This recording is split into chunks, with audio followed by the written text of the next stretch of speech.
Hai, lakon manusia akan bercerita lagi. Tapi kali ini bukan cerita pendek ya, tapi kisah nyata. Terjadi pada tahun 90-an, sekitar 1996 atau 1997.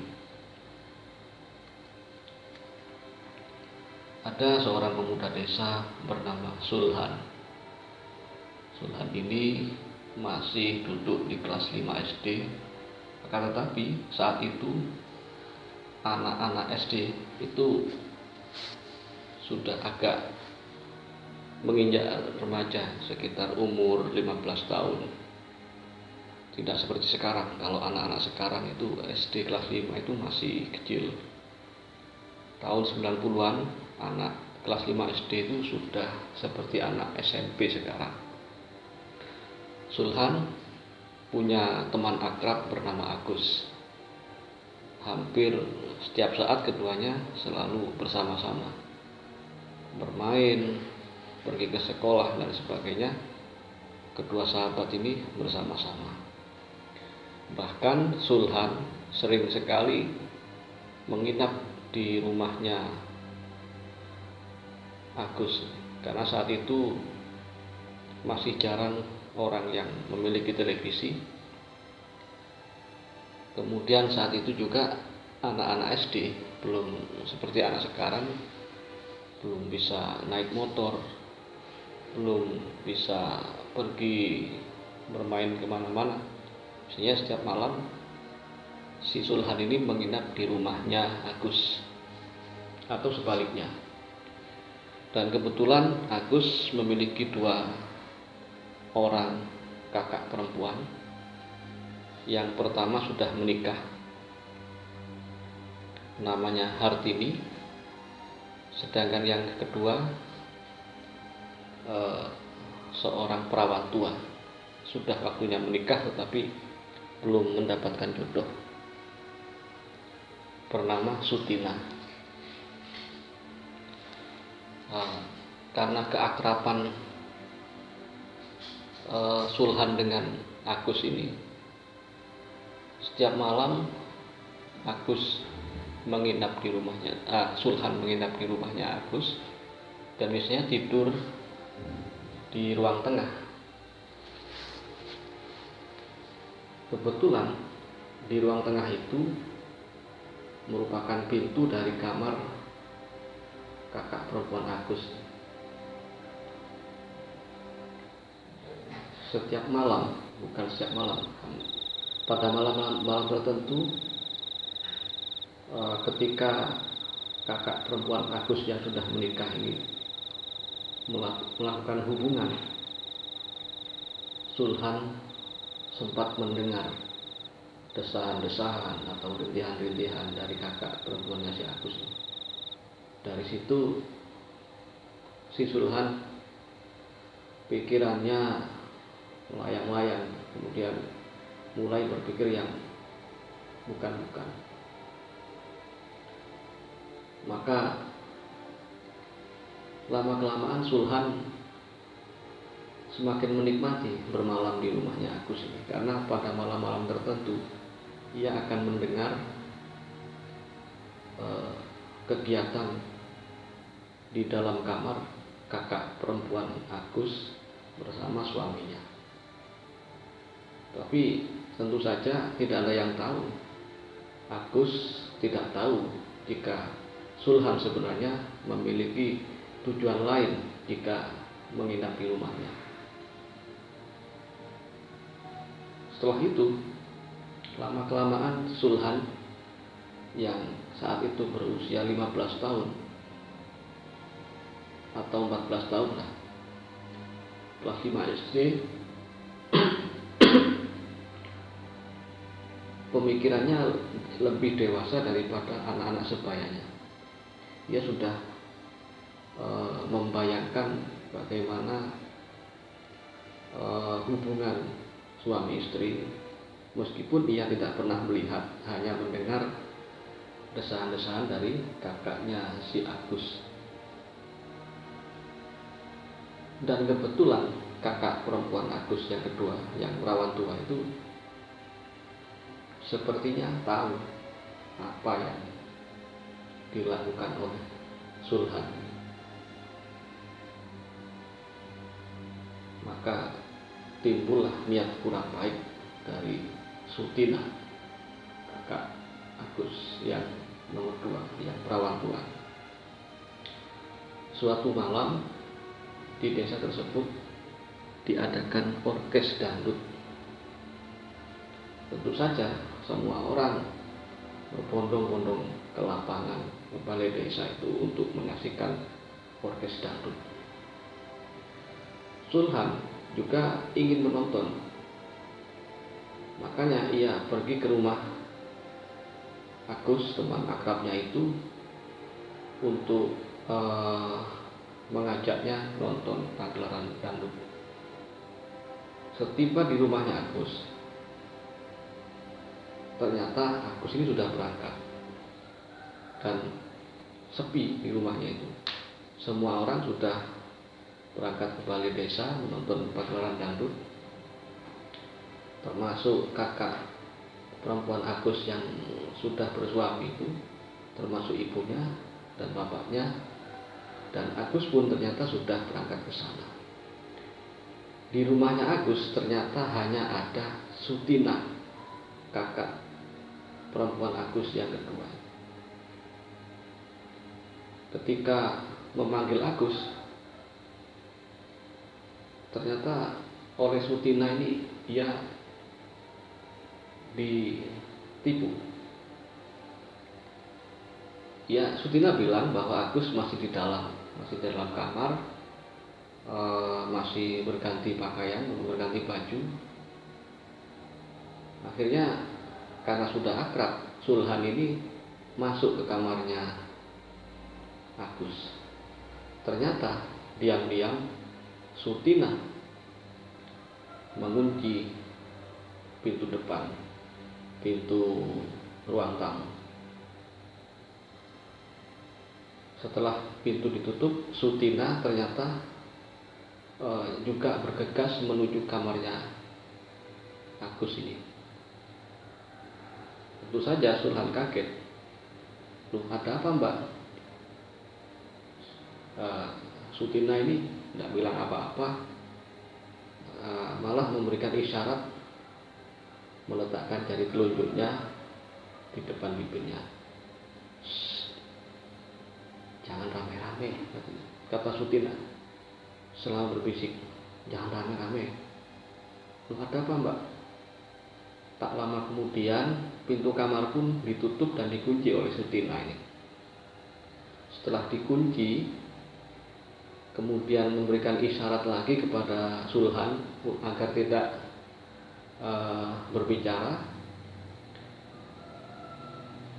Sutina yang perawan tua ini sebenarnya cantik, tapi entah kenapa Sutina ini belum mendapat jodoh meski usianya sudah 26 tahun ketika itu. Tanpa babi bu, Sutina kemudian melepas semua pakaiannya, termasuk pakaian dalam. Sulhan bingung. Tetapi di tengah kebingungan itu ternyata Sutina langsung memaksanya untuk melakukan hubungan terlarang. Sebenarnya Sulhan mau memberontak, tapi ditakut-takuti oleh Sutina. Kalau kamu memberontak, maka saya akan berteriak. Akhirnya dengan terpaksa Sulhan mengikuti apa kemauannya Sutina. Dengan gemetar, Sulhan yang tidak pernah melakukan hubungan mesum seperti itu, akhirnya hanya pasrah ketika Sutina melucuti pakaian Sulhan. Dan setelah itu Sulhan langsung ditidurkan di atas lincah ketika itu ya, belum ada kasur, masih tempat tidurnya dari dipan yang terbuat dari kayu. Kemudian di sanalah Sutinah melakukan pemaksaan, tidak senonoh terhadap Sulhan. Terjadilah sebuah skandal dan Sulhan yang beberapa waktu yang lalu pernah sering mendengarkan desahan-desahan dari kakak pertama Agus, itu akhirnya malam itu juga merasakan bagaimana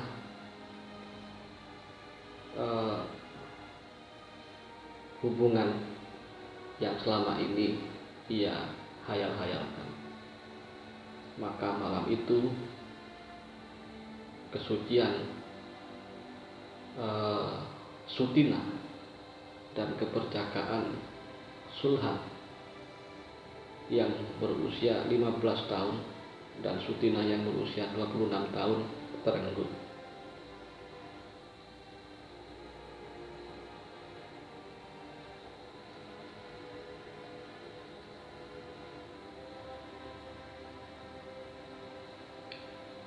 Setelah kejadian itu memang tidak ada seorang pun yang tahu selain Sutinah, Sulhan, dan Tuhan. Beberapa waktu atau beberapa hari Sulhan enggan ke rumah Agus.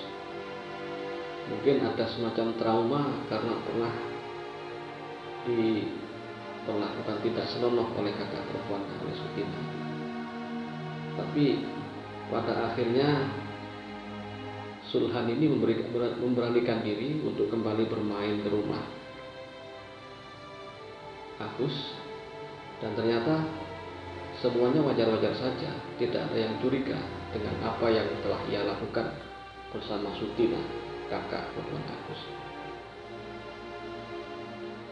Dan karena semua orang tidak ada yang curiga, hampir setiap kali Agus bermalam di rumah Sulhan bermalam di rumah Agus, jika malam sudah sepi dan semua orang tidur, maka diam-diam Sutinah akan membangunkan Agus dan menyuruhnya masuk ke kamarnya untuk melakukan perbuatan tidak terpuji itu lagi.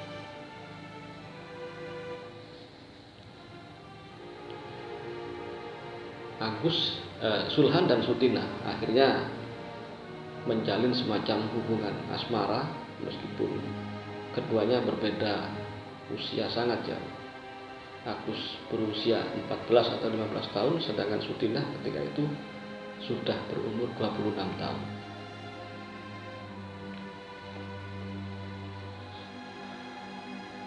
Sebenarnya Sutinah ini adalah gadis yang lumayan cantik. Posturnya tinggi semampai, kulitnya juga bersih terang.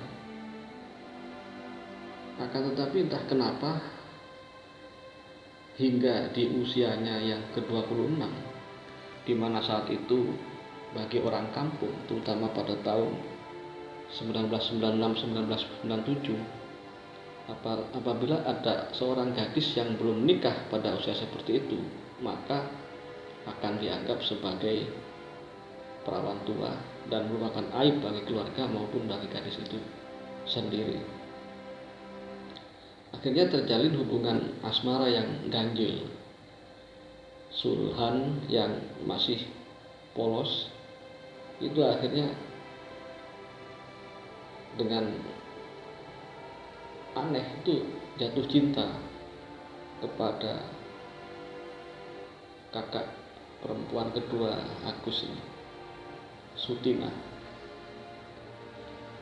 karena keduanya sudah dimabuk oleh asmara, bahkan oleh gelora nafsu, maka perbuatan itu pun tidak hanya dilakukan di malam hari, di dalam rumah, di dalam kamar, tetapi mulai dilakukan di beberapa tempat. Suatu sore, Sulhan merumput di sebuah kebun untuk mencari pakan untuk sapi yang dipelihara oleh bapaknya, dan diam-diam Sutinah pura-pura mencari kayu, karena kita tahu di kampung pada tahun itu orang masih masak menggunakan kayu bakar. Ketika melihat Sulhan pergi ke kebun membawa sak dan sabit, maka Sutinah pun pura-pura membawa sabit dan tali untuk pura-pura mencari kayu bakar.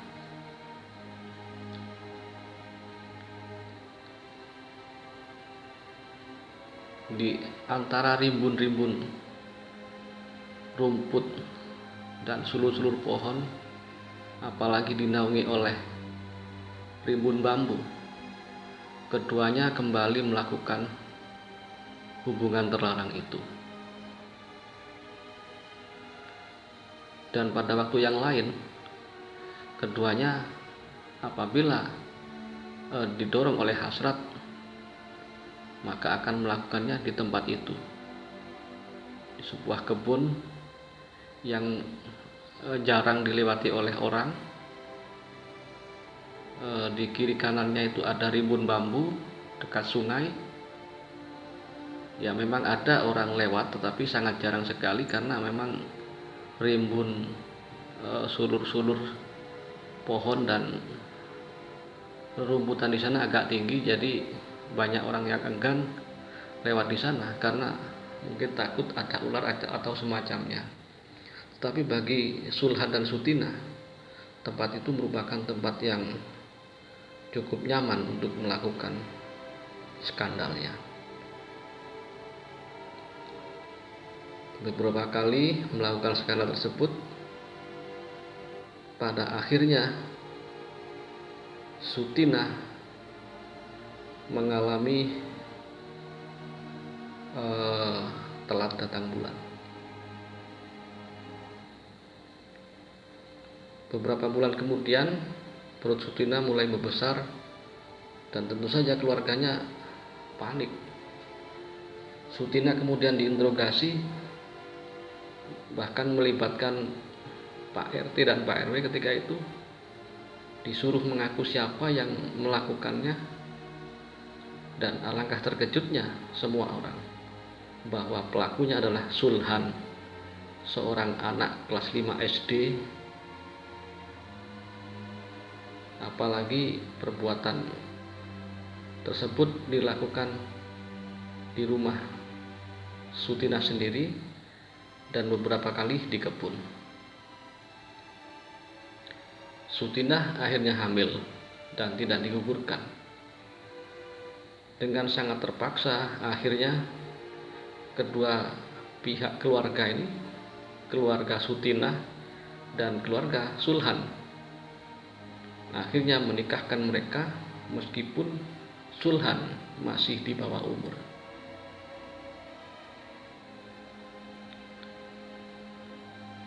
Seiring waktu, akhirnya Sutinah melahirkan.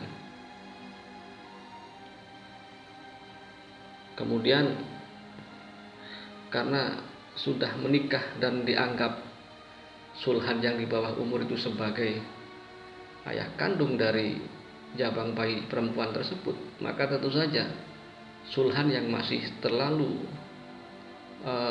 anak-anak, terlalu kekanak-kanakan itu ya harus bertanggung jawab. Dia harus mencuci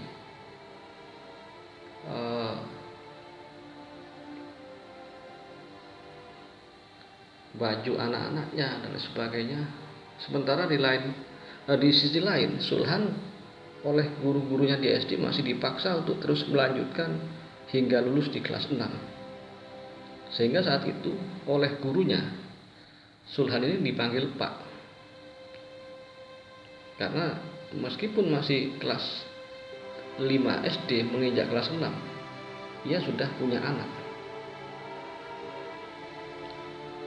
Akan tetapi kemudian rumah tangga yang ganjil itu, pasangan yang ganjil itu akhirnya berpisah. Karena lambat laun tentu saja Sulhan yang masih anak-anak itu tidak bisa menjadi suami yang seperti semestinya. Apalagi keluarga Sulhan kemudian menganggap bahwa anaknya telah dijebak. Sementara itu sebenarnya istrinya Sulhan itu bisa menerima apa adanya meskipun tidak pernah diberi nafkah oleh Sulhan, karena ia bisa memaklumi karena suaminya masih sekolah kelas 6 SD. Akan tetapi orang tua Sulhan terus mendesak, terus memberikan pengaruh bahwa ia telah dijebak, bahkan ia telah dilintrik, sihir agar ia mencintai Sutinah. Pada akhirnya mereka bercerai dan anak perempuannya diberikan kepada seorang yang sudah lama berumah tangga tetapi belum punya momongan. Sementara Sutinah bekerja sebagai ART, kemudian Sulhan ini melanjutkan sekolahnya hingga SMP. Demikian cerita yang diceritakan oleh lakon manusia berdasarkan kisah nyata. Kita bisa mengambil hikmah bahwa dalam bergaul kita harus berhati-hati dan kita juga harus mengawasi dengan siapa anak-anak kita bergaul.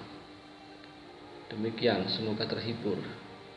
Sampai jumpa lagi di cerita selanjutnya.